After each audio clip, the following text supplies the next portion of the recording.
பெருந்தலைவர் காமராஜர் அவர்கள் வாழ்ந்த தியாகராய நகர் திருமுல்லைப்பிள்ளை சாலையில் உள்ள வீட்டை தமிழக அரசு வாங்கி அதை காமராஜர் நினைவில்லமாக மாற்றிய பெருமையும் எம்ஜிஆர் அவர்களே சேரும்.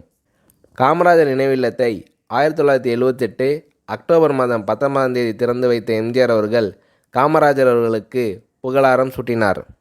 அந்த நினைவில்லத்தில் பெருந்தலைவர் காமராஜர் அவர்கள் பயன்படுத்திய பொருட்களை இடம்பெற செய்தும், காமராஜர் அவர்களின் வாழ்க்கையில் நடைபெற்ற முக்கிய நிகழ்ச்சிகளின் புகைப்படங்களை வைத்தும் அதை மக்கள் பார்த்து செல்லும் கண்காட்சி கூடமாக எம்ஜிஆர் அவர்கள் உருவாக்கினார்.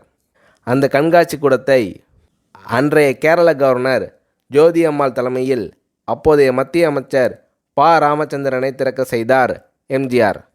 இப்படி மறைந்த தலைவர்களுக்கு மரியாதை செலுத்துவதில், அவர்களை போற்றி புகழ்வதிலும் தனி கவனம் செலுத்தியவர் எம்ஜிஆர்.